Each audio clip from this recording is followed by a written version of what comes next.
just give us a little brief backstory about how this story came about, what motivated Natasha to write it, and what brought it out at this time. Right. Now, Natasha worked for us, years ago, up until 2009. This incident happened in 2005, and it's something that she wanted to keep quiet because she didn't want to disrupt her life, and she didn't want to face the retaliation from Trump at the time that she knew was very much possible and part of his MO.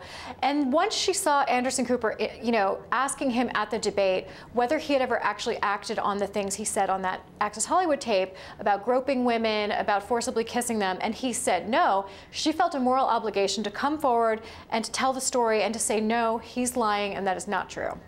You guys have said throughout this day that you guys carefully vetted the story. Can you just give me a sense of what that vetting entailed? I really can't get into the mechanics of it, but I can say that we took this extremely seriously, and that, obviously we consulted our legal team and vetted it thoroughly, and that we stand by the story. Charlotte, People magazine, you guys write about political figures all the time, but this is about the most politically impactful thing you all have ever done. Was there any questioning within the magazine or at Time Inc. about doing such a thing that clearly would have an impact on the campaign? Well, actually, People has a great tradition of covering the elections, and we get some of the best access of any outlets, actually. If you're going to look at it and look at our history, we've had great access with all of the candidates traditionally. And we don't shy away from these sorts of major issues, particularly something that is going to have such ramifications as this. When Natasha told us that she was open to discussing this for the first time, we were actually very, very serious about publishing it. How widely known before the debate on Sunday was her experience and her account within the magazine?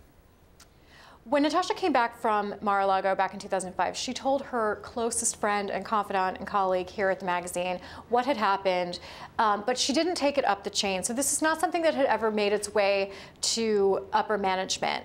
So it was not widely known. There were a handful of people who were extremely close to her who had been aware of it, but kept the secret out of respect for her at her request.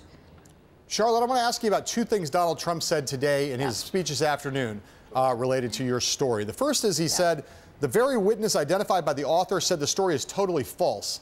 I've been trying to figure out what he's referring to there. Do you have any idea what he's talking about? It's possible that he's referring to the butler. Natasha describes the butler having walked in on them and interrupting the kiss that he, forced upon her. However, he's not clear and he's not specific. And I would also point out that the butler is employed by him. So we're not certain exactly who he's referring to.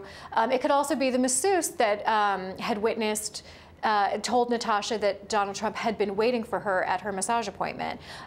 Again, somebody employed by Trump, and he also doesn't specify. So we're not sure what he's referring to, but he has not gotten specific with any details that would discredit the story. Right. Okay. So the other thing I wanted to raise is this thing that, interestingly, today there was when the campaign put out its official transcript of the speech, they left one part out. The part that they left out was the part where he said, referring to Natasha, "You take a look at her. Her words, you tell me what you think, I don't think so." I'd just like to get your thoughts on that remark about your former reporter.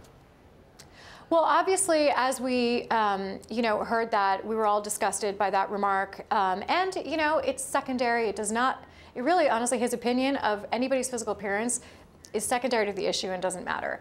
However, it's really interesting that anybody on his team might have felt compelled to edit that out, and I think it just speaks to the fact that they know that it was not the right thing to say.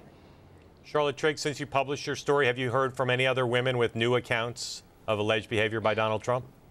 We are continuing to report on this, but we don't have anything new yet to add in terms of additional women. All right. But there have been, I think the tally is about up to 5 now, who have come forward to various outlets discussing similar experiences.